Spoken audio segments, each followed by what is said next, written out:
they ultimately threw the caution right as Austin Hill and Jeb Burton were basically dead even. Jeb still says he thinks he won the race. NASCAR must have had another angle. They declared Austin Hill the winner. Brandon, I don't know if you got to see the finish or you have any opinion on what angle you saw, who you think won this race here.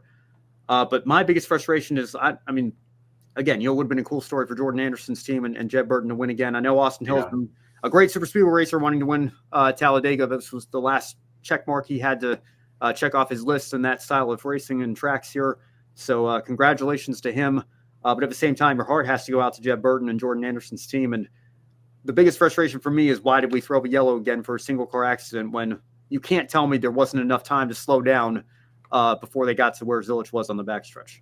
That is very true. And I was thinking about that in the back of my mind before we had the whole thing about the checking the cameras for the finish. But yeah, that's really tough for and I'm glad Connor Zilisch is okay. He was talking about his back and hoping that it's not something that might show up later in the year. I just hope that's all fully healed and it was just more of a shock than something long term.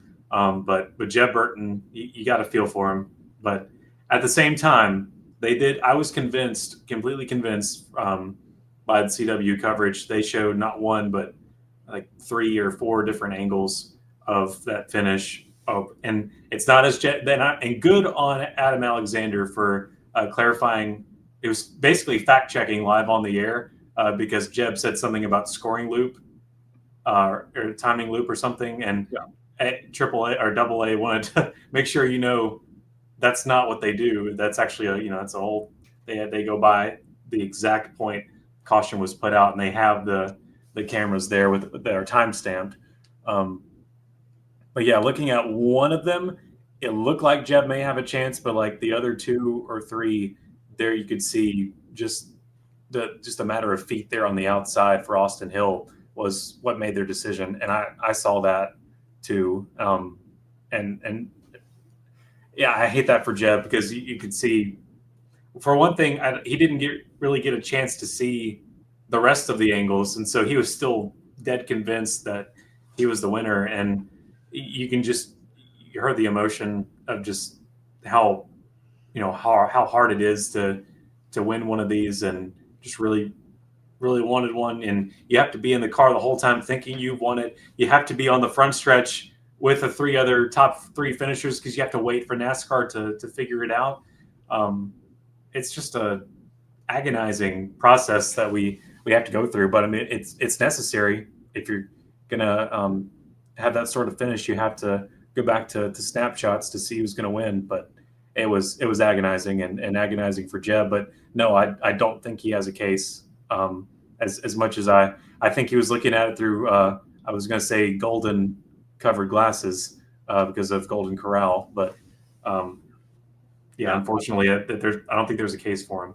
Feel for Golden Corral too. Would have loved to see them sponsor back in victory lane as well. But yeah, it's again, the biggest frustration for me is just what we started the year talking about at Daytona, this consistent inconsistency of do we or don't we throw the yellow on the last lap. And as much as there was concern for Zilisch, and I've got the Sports Illustrated Racing America article pulled up here. There's a quote from him that says, "Yeah, I'm all good." One of those wrecks where you just kind of tinkle your toes and move your legs, make sure you're still good. It hurt. I'll be sore, but really grateful to walk away.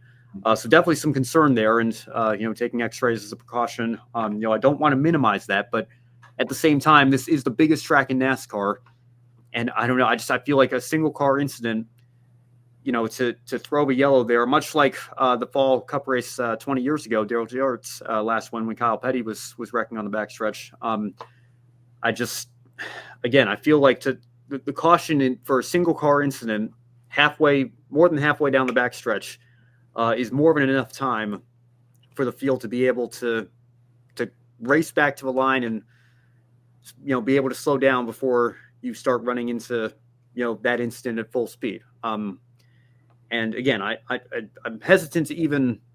I feel a little conflicted here because I don't want to minimize the safety aspect of it at all. But it's incredibly frustrating that we keep having these finishes, particularly on super speedways where a wreck happens, and then it's like any single point on this last half lap here could be the finish line. And the butt you decides. you think what a race is supposed to be. A race is supposed to have an ending point. That's the start finish line. You're supposed to race back to that finishing point that everybody knows, like, okay, I need to be in the lead here. It doesn't matter if I'm in second place here because the goal is to be in the lead. Well, now a driver spins out. You don't know if the caution is going to come out. Well, now you just need to be in the lead at any given moment because you don't know when the race is going to end. It's a completely arbitrary thing that is controlled by whoever presses that button in the control tower. And again, I'm not saying that they waited for Austin Hill to make the pass and then they hit of course, it's not like they're playing favorites up there.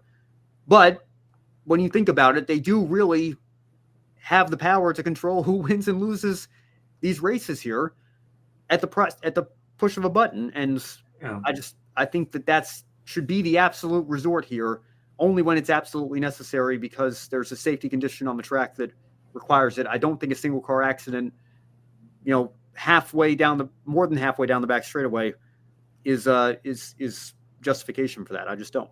It's a component of racing that was never there to begin with. The idea of you have not the line, but you have to be in the lead, and you have to, like, after you see a wreck, you better be in the lead and you better stay there because at any point that they're gonna hit the press your luck button and it's gonna to land on you, or it won't. Like that does irk me too. Yeah, but I know why they do it. I've seen why they do it. I just wish we didn't have to do it, but we are. Yeah. Well, there you go. That's your game show reference for the episode. Jeb Burton couldn't avoid the whammy.